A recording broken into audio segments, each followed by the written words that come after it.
This is Atlas from Nexus Store. As promised, I have an updated Great Nature deck profile. Now, this is a lot different from the Big Belly one I gave you earlier because we have an introduction of a new card in our midst, and we will see that as we go on. So, as my starter, I have Blackboard Parrot. A lot of people run Telescope Rabbit, which is you counterblast, rest him, and dope something. I think that's a waste of counterblast and a waste of a booster. Instead, you have him, which is you can put him back in Soul and give a unit life insurance, which is, you can do that turn 2, probably. I just like him a lot.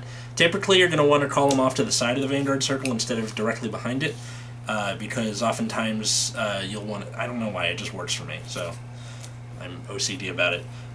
For grade 3s, I have 4 Magic Scientist Tester Fox. He's a promo Legion. His skill is when he attacks, you can dope something. Maybe I should have mentioned doping is where you give something plus 4k and retire it at the end of the turn. So it's like steroids or whatever. So his non-Legion skill is when you attack Vanguard, you can dope something. And then the Legion skill is when, at the end phase, when something's put in your drop zone, if you're in Legion, you unflip a damage. Then, if the thing put in drop zone was something on your Vanguard circle, hint, him, or his Legion mate, you can take 2 cards from your drop zone, stick them to the bottom of the deck, and draw a card. Which basically means that you'll never deck out, and this is with a Legion even. So if you're playing against like Chaos or something, you can stick in this for the long game. So he's really good. I like him better than the Tiger Legion. Always have. Other grade 2s are to Horton. He's GB1 on attack. You counterblast, stand something, and dope it. He's pretty straightforward, mostly for late game, for stride fodder. You don't really need to run too many grade 3s in this deck, which means that your early game is going to be freaking nuts. So, just 2 of him. Grade 2s. 4 Illusion Scientist Researcher Fox. She is, I think it's she. End phase, if she's put in drop zone and your Vanguard is in Legion, you can counterblast and search for a copy of something on your Vanguard circle and put it in your hand. So, the way this is supposed to work is you have, these 2, and then a copy of hers put in drop zone. So, first you do her skill, counterblast, search for a copy of preferably herself. Then, with Tester Fox skill, you unflip a damage. Then, you take 2 copies, preferably the one you just put in drop zone, put it to the bottom of the deck and draw a card, so it's like a never-ending loop, which is awesome. Next up you have 3 Compass Line, one of the few 11k grade 2s in the game. End phase, you pick a rearguard and retire it. This can include himself. It works on both Vanguard and rearguard circle. So, this is a bit of a budget Great Nature deck, mostly because I sold my Binoculus Tiger when we got Sleepy Tabor. And honestly, sitting on this for the grade 2 game is really, really funny. If you have no rearguards to retire while he's on Vanguard circle, you don't do anything. So, that's neat. He's just good. He's a big body. He's a fat ass. Next, 2 Crayon Tiger. Amber Clone, same kind of skill as Horton, where when boosted, you counterblast, stand something, and dope it. So, and then at the end of the turn, you kill it off and draw a card. So you give it a dope and a life insurance. I know I mentioned before about like GB skills and Legion skills conflicting with each other, but oftentimes you're going to be drawing so many cards that your toolbox is just from drawing so many cards. Typically when you think of a toolbox, you're like, oh, I can search through my deck, oh, I can search through my drop zone, oh, I can search through my damage. This is, the deck is in my hand. That's my toolbox. So you can just kind of plunk this down whenever you want to. I had it at 1 for a bit, but someone's like, oh, run it at 2. So that's what it's at for now. Next, you have 2 Sleepy Tabor. So the skill is Rearguard Circle. When it attacks Vanguard, you can dope something. So it's basically Binoculus Tiger. The one difference is that Binoculus Tiger can do it on Vanguard Circle. So a lot of people do Binoculus instead, but this has Resist, which is kind of neat because if you're playing against Link Joker, you can go, alright, attack with this, and they're like, locked it. And you're like, no, I dope this thing. That circle's gone. This is going to be just there. So I like it a lot. I like it better than Binoculus. So those are the grade 2s. Grade 1s are for Shellmaster, the GPG. You do have kind of an awesome unflip engine, but oftentimes your front row rear guards aren't going to really be there most of the time, so you don't really need to protect him too much, so he's perfectly fine. Plus, he's not that expensive of a GPG, at least till the tech booster.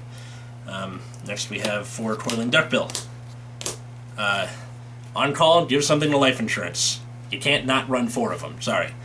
And then here is where the whole dynamic of Great Nature changed overall. Honorary, Assistant, I'm just going to call him Mike, okay? Mike. Honorary Assistant Mike, he's a grad student. On call, you give something, not quite life insurance, it's when that unit is killed off at the end of the turn, you can search for a grade 3. So if you're sitting on Compass Line, you can like call a traitor, call him, call your duckbills, kill off the traitor at the end phase, search for your grade 3, and then you can draw a bunch of cards after that. So he's really good. You don't want to run less than 3 of them. I found that running 4 got kind of clunky because you're going to be searching tester foxes with the researcher fox, and you only run 6 grade 3s. So there's kind of a tipping point of when you can, how much you can run. You can drop it down to like 4 even if you include another, or 4 grade 3s if you include another one of him. But I like Horton's kind of like end game push ability, so I kept 2 in. Then you have 4 stride fodder, Mini Bailey. It's important to stride in this deck, and because you have so few grade 3s, you have to compensate by running him instead, which is fine because you have so few grade 3s, so you have room for him anyway.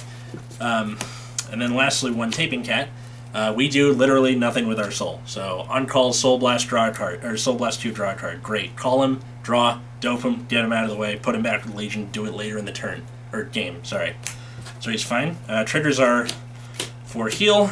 I'm still looking for Dictionary Goats. I don't know where they are. And then 9 crit. So, we don't really have any crits with skills, so just any combination of these works fine. I'm kind of OCD. So, 3 of each. And then lastly, 3 Castanet Donkey is a draw trader. Again, you're not going to have a problem with deck out too much, so this is fine for, adding insult to injury, like, oh, I have 13 cards in my hand, make that 14. And he's a Margal clone, so you can shove him in solo and give 3k somewhere. So if you need to fix that number of that 4k kind of sets up, because doing the 4k thing is kind of wonky sometimes. You can fix it by using him. Also, once we get that new stride in the Fighters collection, that's going to involve Soul Blast, he can fix that for you. So that's the main deck. For the strides, you have 1 Omniscient Stridian. I'm not even going to bother. It's a dude with the globes.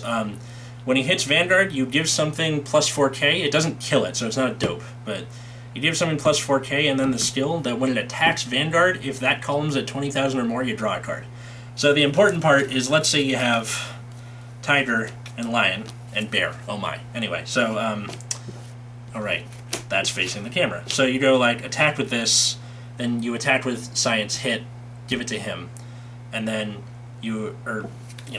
give it to him, and then you attack with Lion, draw a card. Then you go attack with Tiger boosted, restand him, and then attack again, and you draw a card again because it's over 20k. And then at the end phase, you kill him off and draw another card. So it's simply ridiculous. You don't need to run more than 1 because it's important to, sometimes you'll get a clog of, too many foxes, and you need to get them out of the way, so you'll be using the next card that I bring up here. So he's just a good first stride. Next, you have 3 Phoenix. When he attacks, dope 2 things. So it's super. If you're playing against Link Joker or something that blows up your field, you can give yourself a temporary boost, and then get rid of it. So he's really good. He's also a G-assist target oftentimes. And lastly, big finisher, Big Daddy, 4 Managarm. His skill is Counterblast 1, flip over a copy. You give 2 units plus 4k, not a dope, just plus 4k, and then. When they attack, if their columns are at 20k or more, your opponent can't guard a grade 1 or higher. So you basically just gave 2 columns glory skills, and if one of those happens to have a Crayon Tiger or a Horton, and believe me, it will most of the time, they're dead. Alright? They're dead. It's your finisher. You gotta run 4, especially after this G-Zone expansion. So, well, that's the deck. Like, comment, subscribe. I know it's a lot different than Big Belly, but I was really excited to make this, so I hope you guys have a good time. Happy building.